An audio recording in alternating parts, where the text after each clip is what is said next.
உண்மை சம்பவங்களை அடிப்படையாக கொண்ட கற்பனை திரைப்படம். A historical fiction film inspired by real events.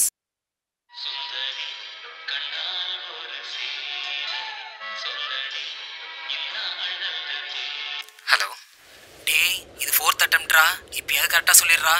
அதெல்லாம் நான் பார்த்துக்கிறேன், நீ ஃபோனை வை.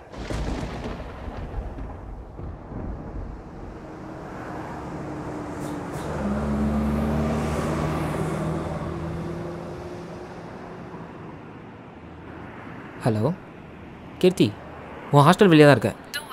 வரியா? வா வா வா.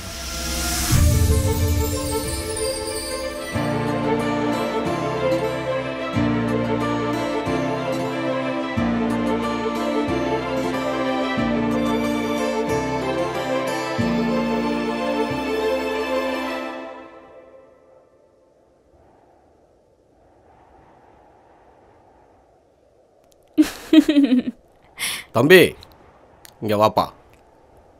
ஒரு நிமிஷம். சொல்லுங்கள் சாமி. என்னப்பா, உன் காதல் அவகிட்ட சொல்ல போறியா? உங்களுக்கே கொஞ்சம் பொறுமையாக சொல்லுங்கள். உங்கள் 2 பேரால் ஒன்று சேர முடியாது.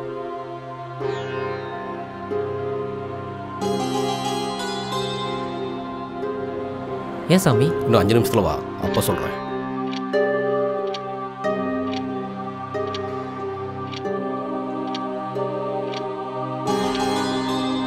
ரொம்ப யோசிக்காத. இன்னும் 4 நிமிஷம் 44 செகண்ட் தான் இருக்கு.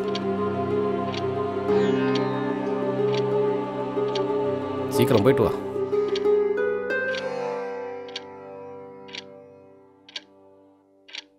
என்னடா கிஸ் அடிக்கிற மாதிரி அவ்வளோ கிட்ட உட்காந்து பேசிட்டு இருக்கீங்க? என்னது? இல்லை, ரொம்ப நேரமா பேசிட்டு இருந்தீங்க, அதான் கேட்டேன். டீ குடிக்க காசு கேட்டார், அதான் இல்லைன்னு சொல்லிட்டு வந்தேன். ஓ, நான் வேணா ஜிபே பண்ணவா? கேட்டேன், அவர் கியூஆர் கோடை தேடுறாரு. நான் போயிட்டு வருமா? சரி வா, ஒரு ரவுண்ட் போயிட்டு வருவா. ம்.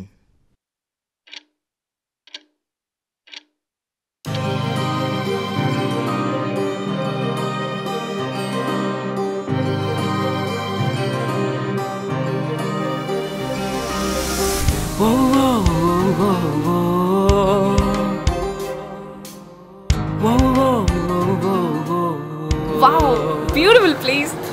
காலையில் இப்படி சைக்கிளிங் போகிறது செம்ம ஃபீலிங்காக இருக்கு. அதுவும் பிடிச்சவங்களோட போனால் இன்னும் நல்லா இருக்கும். அப்போ என்ன உனக்கு பிடிக்காதா? அப்படி இல்லைடா, பிடிச்சவங்க மீன்ஸ் நம்ம மனசுக்கு ரொம்ப நெருக்கமானவங்க. அதான் நம்மளுக்காகவே இருப்பாங்க இல்லையா? ம். அதான் லவ்னு கூட. ஏ பார்த்து பார்த்து பார்த்து.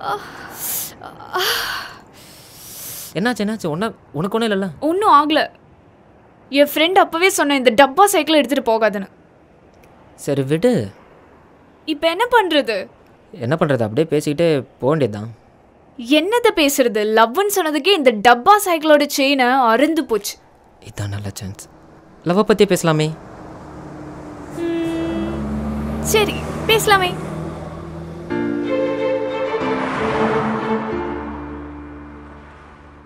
சரி, லவ்வை பற்றி என்ன நினைக்கிற? லவ்வா?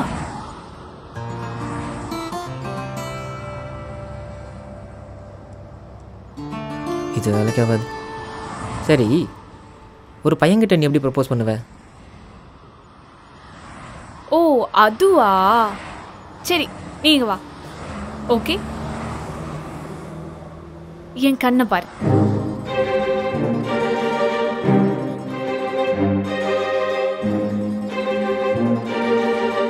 எனக்கு இந்த லவ்லலாம் நம்பிக்கை இல்லை. நாம கல்யாணம் பண்ணிக்கலாமா?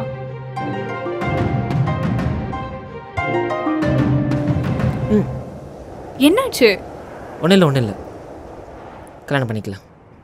ஓ ஆ, என்னது? இல்லை கல்யாணம் பண்ணிக்கலாமான்னு கேட்டியே, சூப்பராக இருந்துச்சு, நல்லா இருந்துச்சு.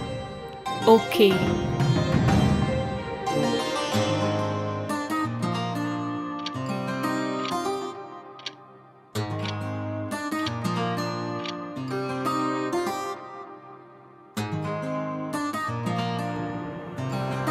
சரி, இப்போ நீ ப்ரப்போஸ் பண்ண.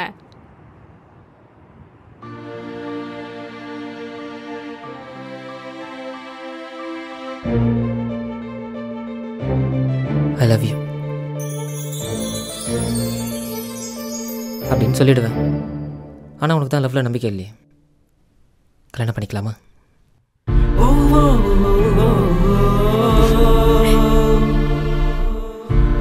உனக்கு ஓகேவா?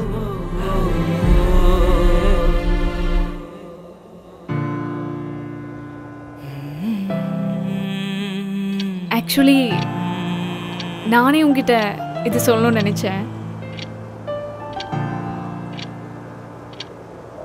நானும் உன்னை லவ். கீர்த்தி கீர்த்தி கீர்த்தி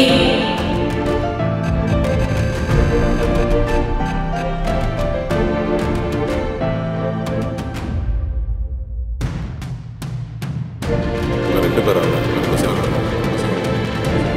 ஏன் சாமி? இன்னும் 5 நிமிஷத்துல வா.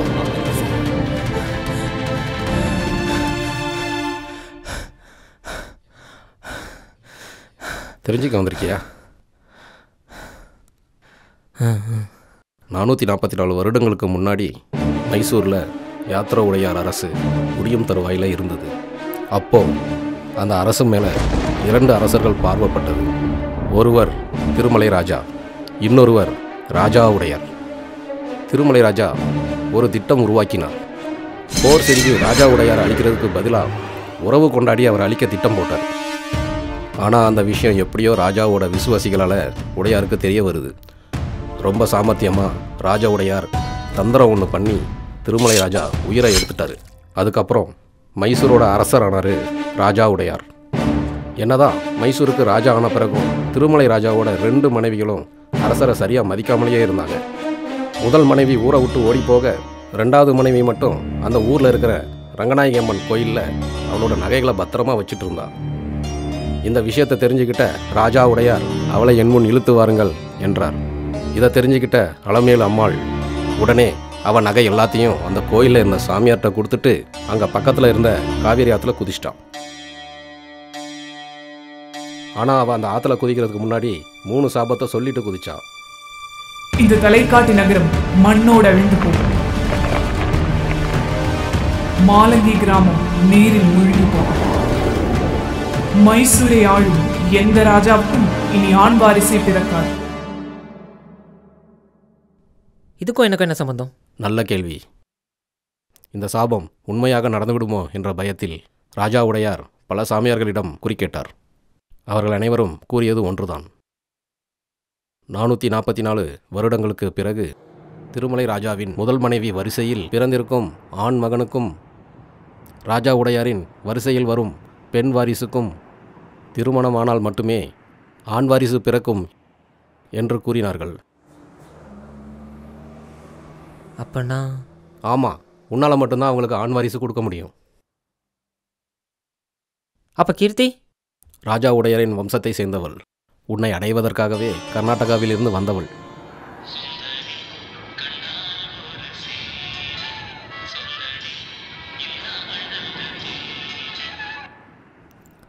ஹலோ. டேய் சீக்கிரமா வாடா, அவ கண்ணு முழிச்சிட்டா. வரேன். எனக்கு இந்த லவ்லலாம் நம்பிக்கை இல்லை.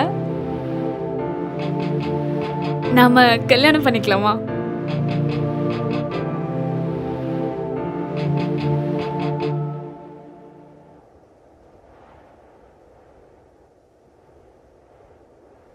ஏய் வந்துட்டியா?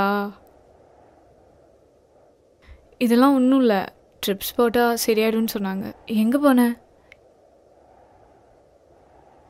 கீர்த்தி ராணி சின்னம்மா, நீங்கள் இருந்தால் தேவையில்லாத பிரச்சனைலாம் வரும். நான் கர்நாடகாவுக்கு டிக்கெட் போட்டேன், நீ அங்கே போயிடு. நான் யாருன்னு உனக்கு தெரிஞ்சிடுச்சு போல. ஆமாம், உன்னை கல்யாணம் பண்ணி மைசூர் கூட்டு போக தான் என்னை இங்கே அனுப்புனாங்க.